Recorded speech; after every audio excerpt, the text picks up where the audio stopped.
All right. Welcome to Pure Truth Podcast. This is your host and producer, Lucas Bealey. Um, I titled this What's Next, right? Um, this morning, I hear from other sources from social media.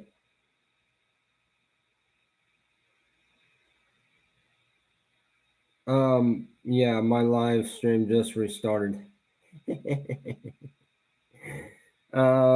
Probably because of YouTube restarted it for some reason. I don't know why. But if you're joining me, welcome to Pure Truth Podcast. Don't forget to hit that thumbs up, share this with 3 people, and subscribe. Now, um, this morning, from other uh, people using, social media, um, because like I don't have um, television where I live. I only have internet because that's really all I can pay for. That's really all I can afford is internet. So I get all of my, news from social media outlets. And so I'm not going to name who I got, you know, these from, but from, people using social media outlets. One was saying that Facebook is going to ban anything with the Bible, and then another one was saying how um, the Olympics um, was mocking the Last Supper, and um, so what's going to happen next? Where do we go from here? And at lunch, when I was having lunch, I was thinking about this. What went on in my mind at lunch was I was thinking to myself, what do we pray for? Like, how do we go about this? Because we want the will of the Lord to be done. And right now, the will of the Lord is um, to have the end time prophecy being fulfilled. Right now, the Lord is trying to fulfill the end time prophecy. So it's like, as a Christian, I thought about this. I want the will of the Lord to be done, meaning I want the end time prophecy to come to pass. And so, but I also, as a believer, I want to save souls, right? I want to save souls. I want to still fight for the kingdom. So at lunch, I was thinking, well, how do Christians go about that? How do Christians use wisdom and do both of those things? Make sure that we're still um, going after lost souls, but um, also wanting to see the Lord's will be done. And so I got to thinking about this. Then the Lord shared with me um, His prayer. Like all of a sudden, like the Lord's prayer popped into my mind, and I started to think, um, the Lord must have known um, what was going to happen, because something very interesting about this prayer is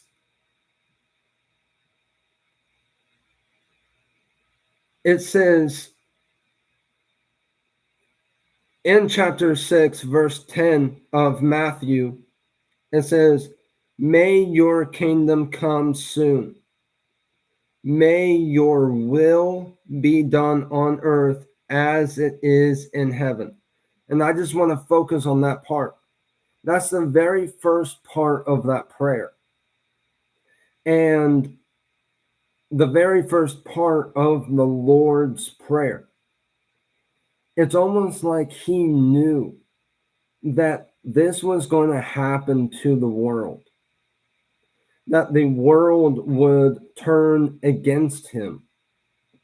And it's almost like he's saying, you know, we need to pray that it would be his will that would be done. Because it's interesting how that is not only part of the Lord's Prayer, it's the very first part of the Lord's Prayer. May your kingdom come soon. May your will be done.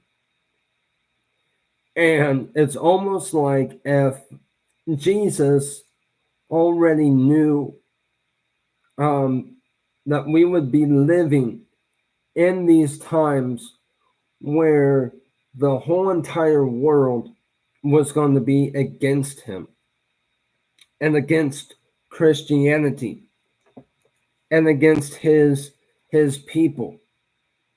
Because you got to ask yourself, why would he say, this is what you should pray? Let your kingdom come, your will be done on earth as it is in heaven.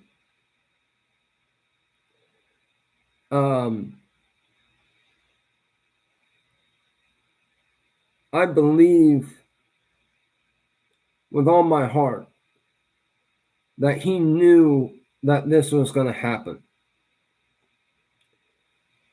And he knew that the world was going to turn away from his face. And so I believe, one, we are to start praying that prayer. Start praying that prayer. If you are a follower of Jesus Christ, if you are marked with his blood, if you wear Jesus's name, start praying that prayer. Start praying that his will would be done.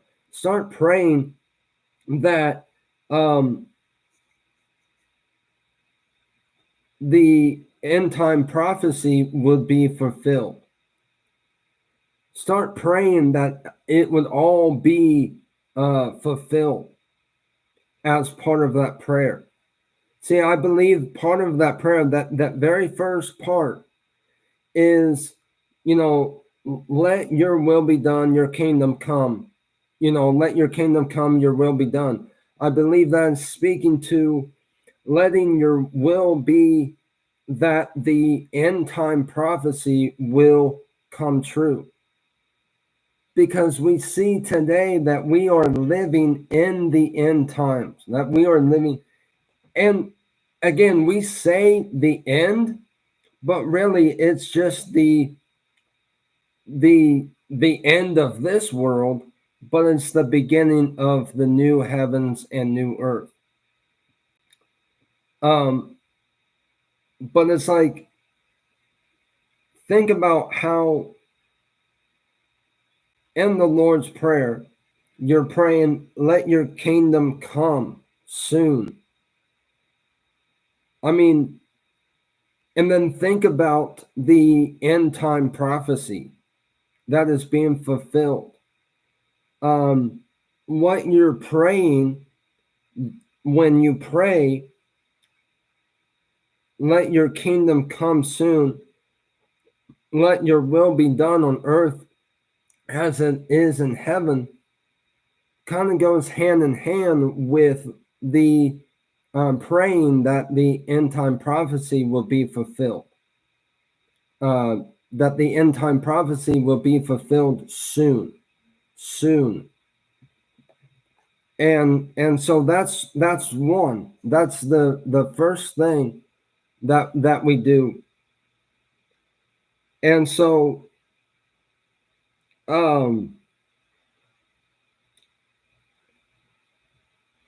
what else do we do? What else do we do? I'm going to flip to Genesis, and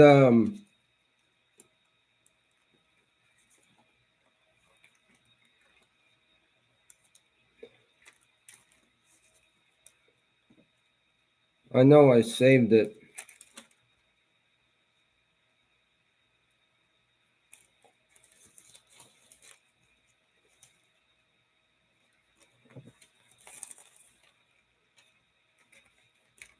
Just a second here. I'm flipping to Genesis. This is the Sodom and Gomorrah.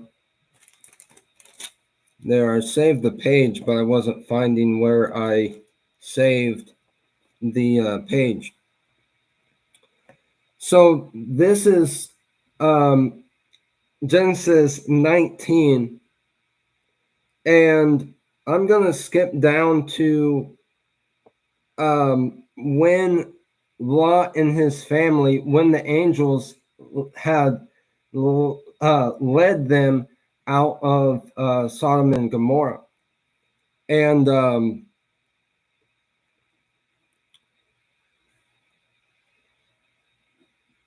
so Genesis chapter 19, starting in 17, when they were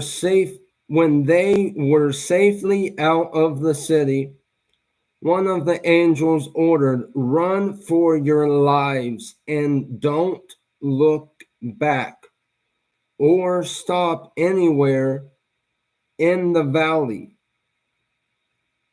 Escape to the mountains or you will be swept away." So the angel there is giving an order. Don't look back. Keep running. Keep going. Don't stop. And later, you find out that Lot's wife looks back and she becomes a pillar of salt. The second thing here is what I believe the Lord is calling us to do as believers. Again, when you look at Revelation chapter 18 verse 4, tells us to come out of her. And what I'm saying there is you line that up with the verse that I just read. I believe there are angels trying to warn Christians to come out of her. And we need to run and not look back. See, Lot's wife looked back because she thought that she could still fix Sodom and Gomorrah. Now, I'm sure while they were there, they probably told people about God, right? Or tried to fix Sodom and Gomorrah. They probably thought or saw how bad it was, and they were probably trying to say that this shouldn't be done, that these things that they were doing shouldn't be done. And likewise, there's many Christians in the world that are trying to fix the world. And what Jesus is saying is, stop trying to fix the world. One, start praying that he would come back soon, that his will would be done, that the end time prophecy would be fulfilled. But then, second, come out of her. Don't worry anymore about the world not turning away from their sin. And third,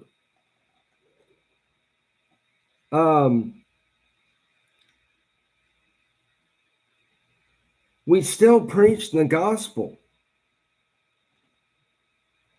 I know that sounds a little off on what I just said, but there are ways that we can still preach the gospel. I mean, because there are still those that need to be saved. Like, I will agree, there are still those that God is wanting to save. So we preach the gospel so the individual will be saved. But listen, don't preach the gospel thinking that you're going to save the world. The Lord is trying to tell us that the world is lost. There are still souls that you can save, but collectively, like, the world is lost. So come out of the world.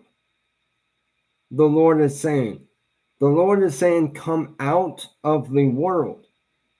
Use wisdom, come out of the world. Right? Do not be like Lot's wife, thinking that you can still save the world. Go after that one soul, yes. Preach the gospel, believing that you're going to reach somebody today. But don't preach the gospel thinking that you're going to save the world. The world is lost. Now, there are souls in the world that can still be won to Jesus. But other than that, let's use wisdom and come out of her. Come out of the world.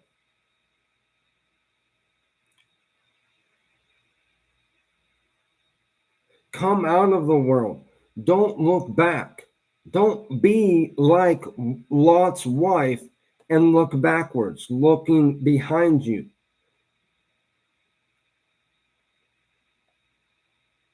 Run. It's time to run away from the world, brothers and sisters in Christ Jesus. Run away from the world. And I'm not saying run and hide. No, I'm not saying run and hide. I'm just saying come out of her. Jesus is saying come out of her so we don't take the punishment. See, the same thing here in Sodom and Gomorrah.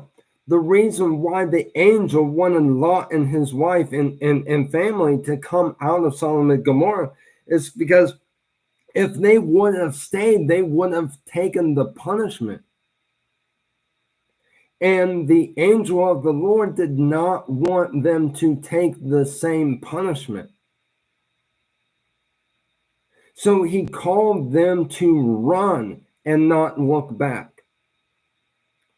Now, here we live in a slightly different day and age where there is lost souls inside the world that still need to be saved. And so, yes, we still preach the gospel to save those souls, right? So we can help those souls come out of the world. Once we come out of the world as believers, as Christians, then we can help others come out, because there are still others inside the world that also need to come out, that the Lord is trying to reach, to bring out. But we need to stop preaching the gospel like we're going to reach the entire world. We need to stop looking back like we're going to fix the issues of the world. But we still need to preach the gospel because there are still lost souls that God wants to take out of the world and, save, right? He still wants to save them. So we still do that. But other than that, we need to come out of her. We need to use wisdom, come out of her. Or else you're going to take the punishment. You're going to take the same punishment that the world is going to take. Lot and his family would have faced the same punishment. They would have faced the same death if they would have stayed. That's the reason why they needed to run. They didn't need to look back because the Lord was, the angel of the Lord was trying to tell them Sodom and Gomorrah is already lost. God's going to destroy it. It's already lost. Don't look back. There's no reason for you to look back. It's already lost. So what we need to do is come out of her. Right now, as believers, we need to come together as brothers and sisters of Christ. We need to come together and come out of her together.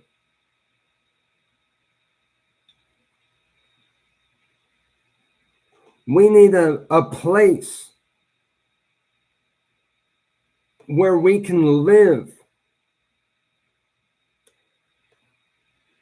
where we will be safe from the punishment of the world.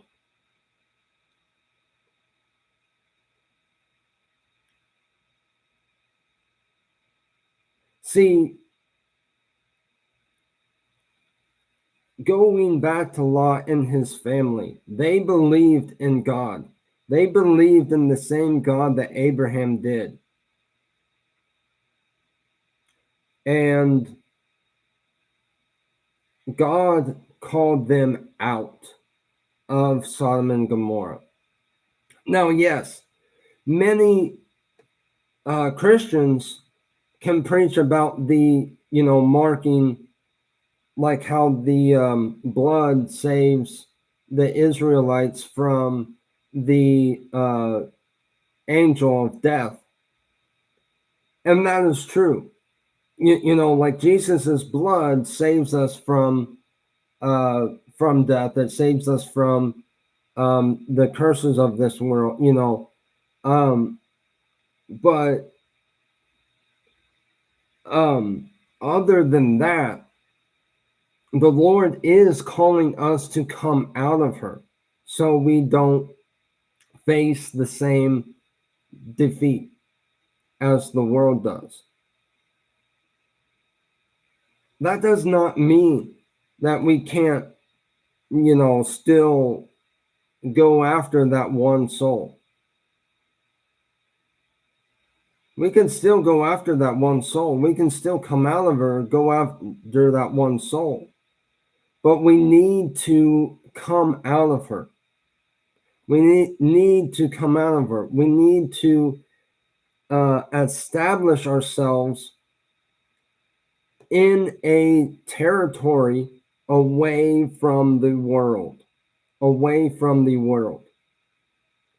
We need to come together in a territory, establishing ourselves in this territory that is away from the world. So that way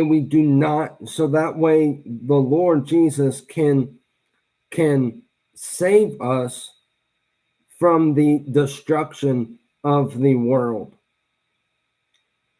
Just like when Lot and his family, the angel told them to come out.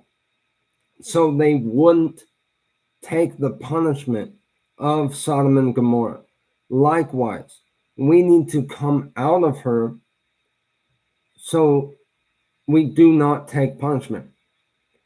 And again, what I'm saying is when we come out of her, we take a territory of our own away from the world. And I know that's going to upset a lot of religious people. But the truth is, why would God call us out of her? Why would God call us out to come out of the world? It's so that we do not take the punishment.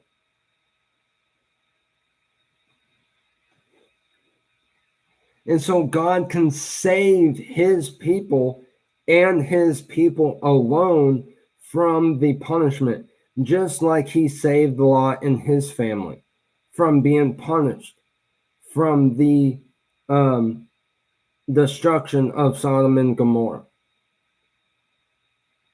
And I know I've repeated myself several times, but I understand. I repeated myself because this is crucial. This is crucial that we understand that we, as followers of Jesus Christ, need a territory that we can call our own, so we can live separate from the world and establish our own system, so that not only we won't take punishment from what the Lord is about to do, but also so we don't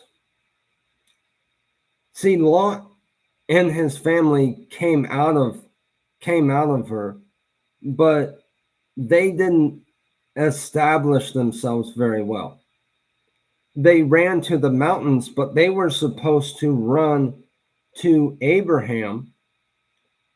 They were supposed to meet Abraham in the mountains. They didn't do that. Now, I do believe Lot and his family survived. And well, I don't know exactly where that is. I should have looked it up beforehand, but I do know, in fact, that it's in there. They survive, but you see where the daughters, Lot's daughters, they had to do something disgusting in order to bear children, so that their family would survive. I mean, that is disgusting.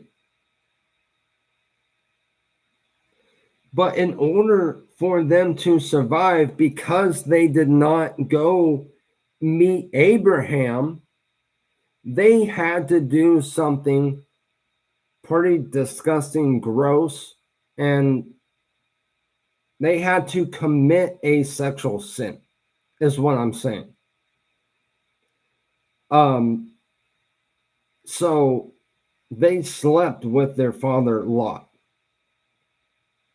which is actually disappointing, because they would have been saved from sleeping with their father if they would have went back to Abraham. If Lot would have met Abraham in the mountains, they would have been able to come back home. They would have been able to meet a guy. Both of his daughters would have then been able to meet somebody and take a husband. But no, because they did not meet Abraham up in the mountains, Lot's daughters had to do something sick and twisted and sinful in order to survive, in order to keep their family tree going, to keep their family tree alive. So likewise, let's use wisdom and come together to do this. As God's children, let's come together to do this. So that way it makes it not only we like God, we not only so that we don't take the punishment, but also so that after the world takes the punishment, we have a better chance of survival. It's going to be hard for a Christian, for somebody that follows Jesus. I mean, it's going to be easy to, come out of the world for a Christian. But then think, if a Christian survives, right? You still have to find food, shelter. You still have to survive that. You're still out on your own. And what I'm saying is, if we use wisdom and we come out of her together, then after the destruction, we would be able to, because we would be already established as our own people,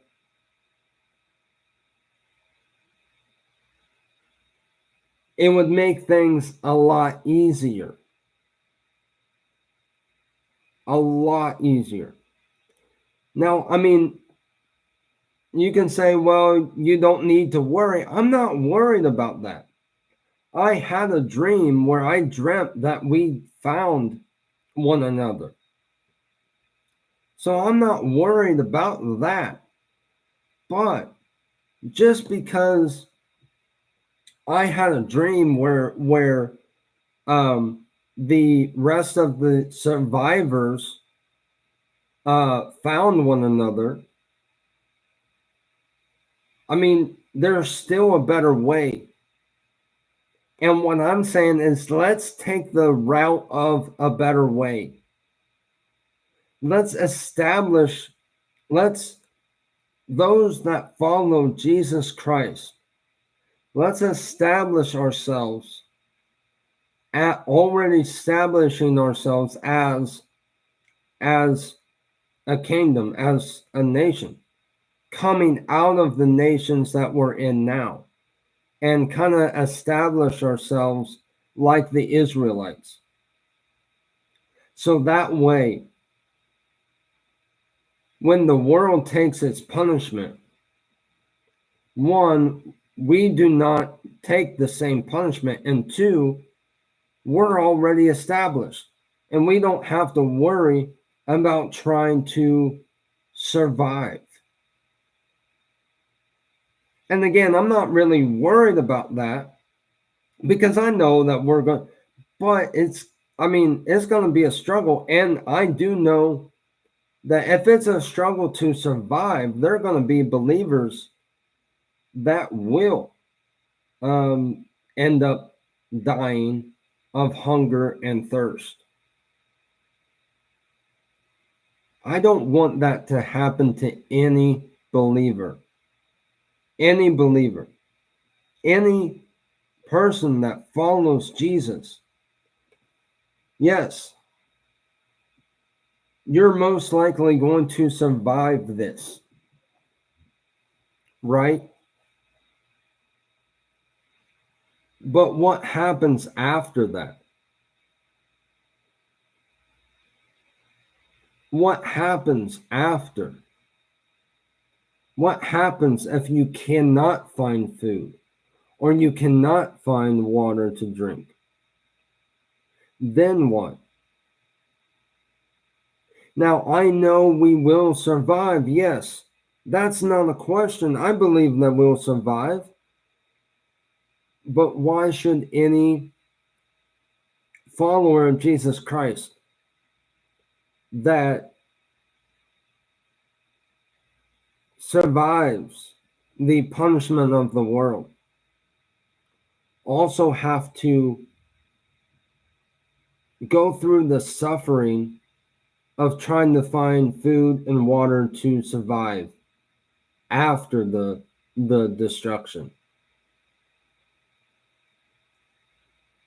Because I know there's going to be some that will probably die of starvation and thirst. And yeah, we can always say, oh, the Lord will provide. Of course, He will provide, but that's not the point. I mean, slightly, yeah, but I mean, the point that I'm making is, why should we have to be like the Israelites in the desert where God has to, provide? Like, God provided for the Israelites in the desert, yes. But what I'm saying is why do we dare take that chance? Of course, God is going to provide for His people.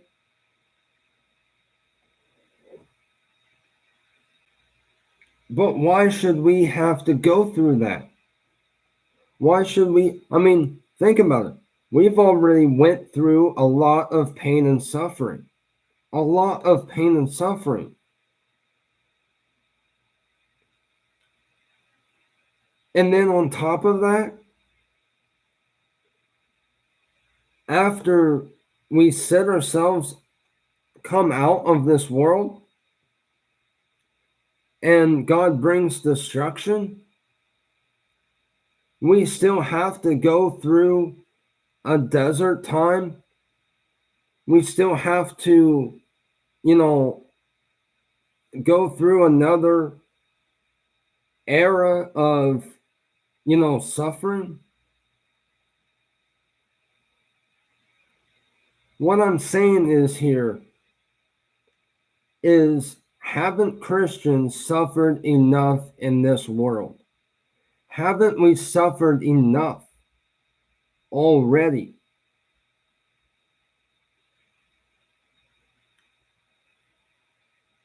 So let's come together. Let's come out of the world together. Establish ourselves just like the Israelites. Let's create a place for ourselves so we can come out of her. So we, so we can kind of have a nation of our own. Right? Or, let's be like Abram and leave our home. We might be strangers for a while inside the world, but at least we're together. At least once the world takes their destruction, then we can establish ourselves even more and become a kingdom, right?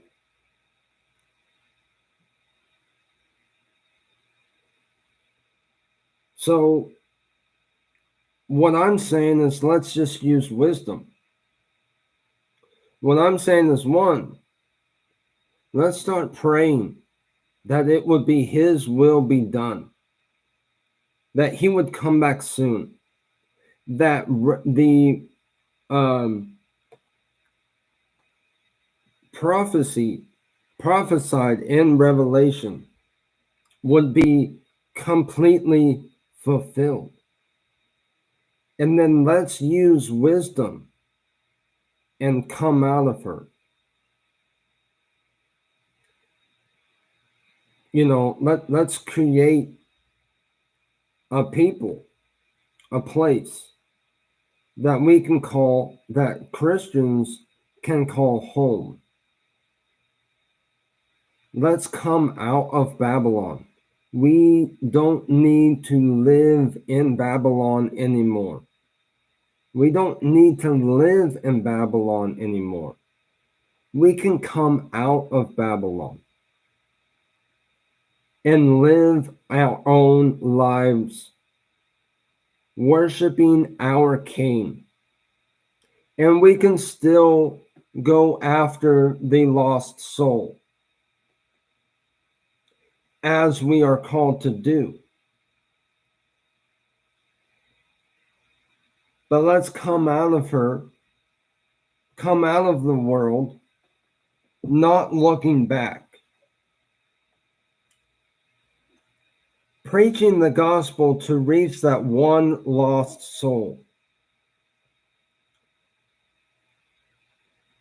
But don't preach the gospel to win the world, to save it. Because the Lord wants me to say this: the world is lost. The world is lost.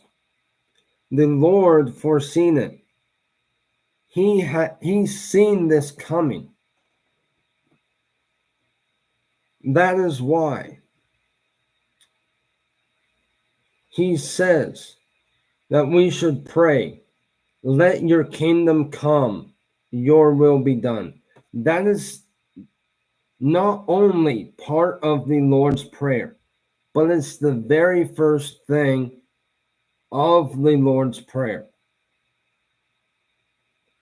He knew that there would be a day when the world would turn away and not turn back. And what I'm saying is we are at that moment. We are at that moment. The world has turned away. They're not going to turn back. We can still reach lost souls, but as far as the world goes, it is lost. Time to come out of her. Like, share, subscribe, hit the bell notification so you don't miss a live. Thank you for being here, for those that have watched. Hope to see you Monday. Monday I'm talking, I switched Bible study from Friday 3:30 to Monday 4:30. That's when I'm doing Bible study. So starting this Monday, I'm gonna start, and I'm in Genesis. So I haven't picked actually, no, take that back, because I just now remembered. I'm going to talk about Genesis 6. Genesis 6, a world gone wrong. That's what I'm going to be talking about on Monday. Monday at 4:30 p.m. Central Time. I'm going to be talking about Genesis 6. And again, I switched the Bible study from Friday 3:30 to Monday 4:30 Central Time. So I hope to see you there Monday. Thanks for being here. Don't forget to like, share, subscribe, ring the bell notification. Thank you.